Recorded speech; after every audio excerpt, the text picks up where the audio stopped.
नमस्कार दोस्तों, मेरा नाम अंशुमन सिंह है और मैं आज आपको इंजीनियरिंग इकोनॉमिक्स के topic time value of money के 4th lecture effective rate of interest पढ़ाने जा रहा हूं।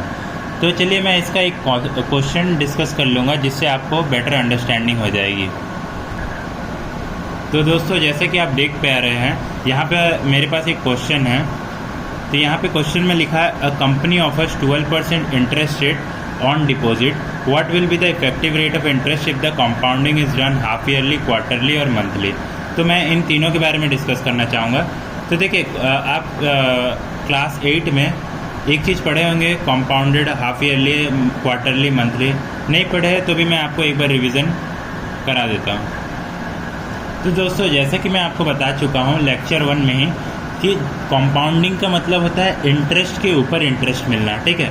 तो जैसे कि कंपाउंडिंग का मतलब इंटरेस्ट के ऊपर इंटरेस्ट मिलना है। तो जैसे कंपाउंडिंग एनुअली में आपको साल में एक बार इंटरेस्ट मिलता है और वो मतलब इंटरेस्ट मिल जाता है, ठीक है। और अगर आप हाफ ईयरली देखें तो आपको साल में 2 बार इंटरेस्ट मिलता है, ठीक है। 2 बार, एक 6 महीना पे और दूसरा और एक 6 महीना पे। तो ये जो 6 महीना पे इंटरेस्ट मिला है, इस पर आपको और एक इंटरेस्ट रेट मिलता है, ठीक है। तो इंटरेस्ट के ऊपर इंटरेस्ट मिलता है, साल में 2 बार आपको कंपाउंड हो जाता है ये इंटरेस्ट, ठीक है। और अगर क्वार्टरली देखें तो साल में 4 बार कंपाउंड होता है ये इंटरेस्ट, और मंथली देखें तो साल में 12 बार।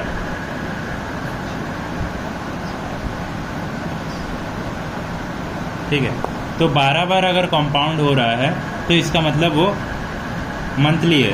तो कंपाउंडेड एनुअली, जैसे आप जानते हैं कि कंपाउंडेड एनुअली में आपको एक इंटरेस्ट मिल गया है I percent per annum, sorry R% per annum, ठीक है। R% पर एनम अगर आपको इंटरेस्ट मिलता है तो एनुअली में ये आपका R% ही रहेगा। पर क्वार्टरली में क्या होगा कि R% कुछ हद तक इंक्रीज़ करेगा। क्यों? क्योंकि इसका जो हाफ है, हाफ R/2, इसके ऊपर भी आपको इंटरेस्ट मिलेगा एट द लास्ट डे, ठीक है।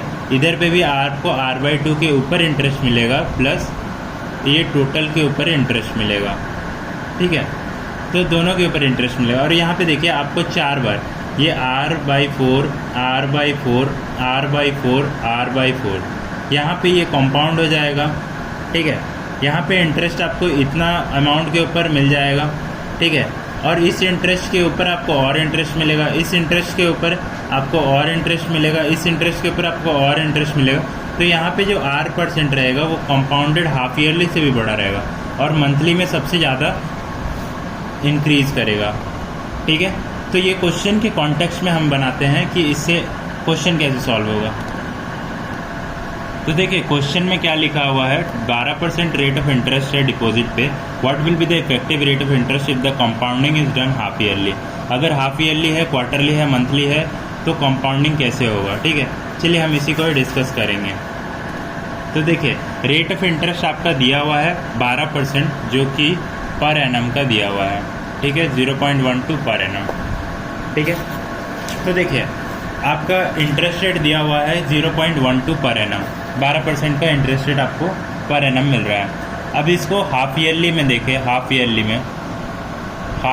में देखें, हाफ ईयरली में आपका क्या हो जाएगा, अमाउंट हो जाएगा P1 plus R/2 100 divided by 2n, ठीक है। अब यहाँ पे मान लेते हैं n को नंबर ऑफ़ ईयर्स हो जाएगा 1 ईयर, ठीक है। 1 ईयर अगर नंबर ऑफ़ ईयर है और रेट ऑफ इंटरेस्ट है आपका 12%, ठीक है। तो अगर इसको हम लोग P का फॉर्म में लिखेंगे, I के फॉर्म में लिखेंगे, तो 1I/2 2, ठीक है। अब P हो जाएगा 1 प्लस I/2 आपका हो जाएगा, I/2 हो जाएगा 0.12 डिवाइडेड बाई 2 का स्क्वायर, जो कि हो जाएगा P 1.06 का स्क्वायर। तो देखिए, जैसे कि 1.06 का होल स्क्वायर, ये आपका आ रहा 1.123600,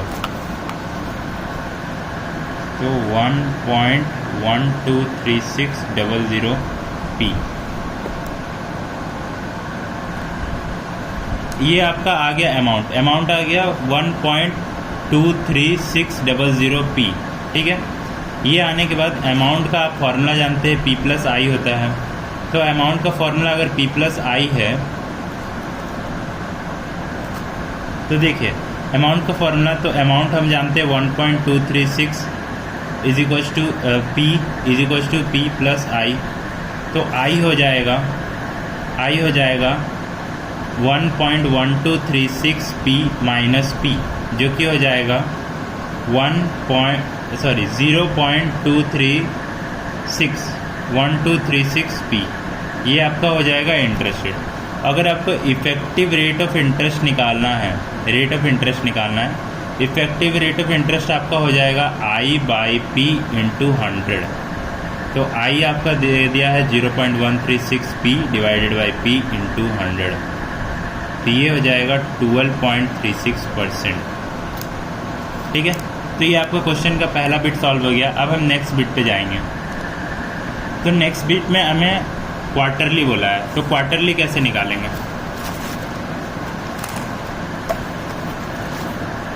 क्वार्टरली दिया हुआ है, I दिया है 12% पर एनम। ठीक है, I 12% पर एनम है, ये सेकंड बिट का है। यहाँ पे क्वार्टरली दिया हुआ है, ठीक है, R लिख सकते हैं। चलिए, तो क्वार्टरली में अमाउंट क्या हो जाएगा? अमाउंट हो जाएगा P1 plus I by 4 to the power 4n। ठीक है, अब यहाँ पे हम लोग n is equal to 1 years ले सकते हैं, क्योंकि हमें effective rate of interest 1 year का दिया हुआ है। अगर क्वेश्चन में आपको कुछ मेंशन नहीं किया है तो आप 1 ईयर का इफेक्टिव रेट ऑफ इंटरेस्ट निकाल सकते हैं। ठीक है, इफेक्टिव रेट ऑफ इंटरेस्ट आपको 1 ईयर का निकालने बोला है, तो P1 प्लस I आपका 12 तो नहीं होगा, 0.12/4 divided by 4, to the power 4। तो ये हो जाएगा P1 प्लस 0.42 4 3 12 का पावर 4। तो P1.03 का पावर 4 ये आपका अमाउंट आ जाएगा। तो अमाउंट कितना होगा? 1.03 का पावर 4। ठीक है, ये आपका आ गया 1.1255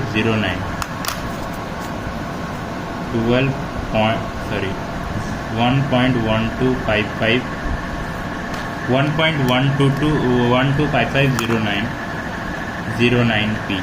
ये आपका आ गया अमाउंट। तो आपका अमाउंट जो है, अमाउंट हो जाता है प्रिंसिपल प्लस इंटरेस्ट। ठीक है, तो इंटरेस्ट हो जाएगा आपका A माइनस P। A है 1.123550 माइनस P माइनस P। ठीक है, तो ये आपका हो जाएगा 0.123550 ठीक है P। तो आपका इफेक्टिव रेट ऑफ इंटरेस्ट कैसे निकलेगा? ये हो जाएगा I बाई P इंटू 100, जो कि हो जाएगा 12.35509%। ठीक है, तो देखिए इसका मतलब क्या है? इसका मतलब ये है कि अगर, ठीक है रुकिए मैं लास्ट में इसके बारे में आपको बता देता हूँ।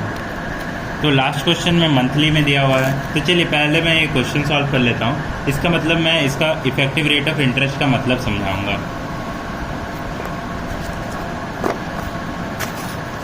तो देखिए लास्ट क्वेश्चन में आपका मंथली दिया है, तो मंथली में कैसे करना है आपको? मंथली में आपका हो जाएगा R दिया हुआ है 12% पर एनम। ठीक है, पर एनम में दिया हुआ है। तो A हो जाएगा, I हो जाएगा 0.12, A हो जाएगा P1 plus I by 12n, n is equal to 1 year. ठीक है, क्वेश्चन में कुछ नहीं दिया है तो 1 ईयर ही आप लेंगे time. Effective rate of interest per year में आपका कैलकुलेट होगा।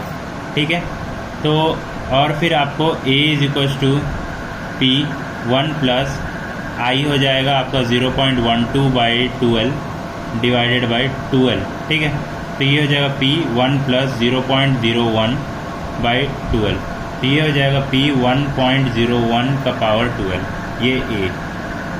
तो P हो जाएगा 1.01 का पावर 1.01 टू द पावर 12, ये हो जाएगा 1.01 1.1268 ये आपका अमाउंट आ गया। आपको पता है अमाउंट होता है प्रिंसिपल प्लस इंटरेस्ट, ठीक है। तो प्रिंसिपल आपका नहीं, इंटरेस्ट हो जाएगा अमाउंट माइनस पी। तो अमाउंट है आपका 1.126825 पी माइनस पी, ये हो जाएगा 0.126825 पी। तो आपका इफ़ेक्टिव ROI हो जाएगा, इफ़ेक्टिव रेट ऑफ इंटरेस्ट हो जाएगा I/P × 100, जो कि हो जाएगा आपका 0.126825 पी डिवाइडेड बाई पी × 100, जो कि हो जाएगा आपका 12.6825%, ठीक है। तो मैं इस सब को समराइज़ कर देता हूँ। तो दोस्तों जैसे कि आप देख पा रहे हैं, जैसे कि आपका रेट ऑफ इंटरेस्ट है 12% पर एनम, तो कंपाउंडेड एनुअली में सेम रेट निकलेगा 12% फॉर 1 ईयर, और कंपाउंडेड हाफ ईयरली में 12.36% इफेक्टिव रेट ऑफ इंटरेस्ट निकलेगा, और आपका कंपाउंडेड क्वार्टरली में 12.55969% निकलेगा, और आपका कंपाउंडेड मंथली में आपका 12.6825% निकलेगा।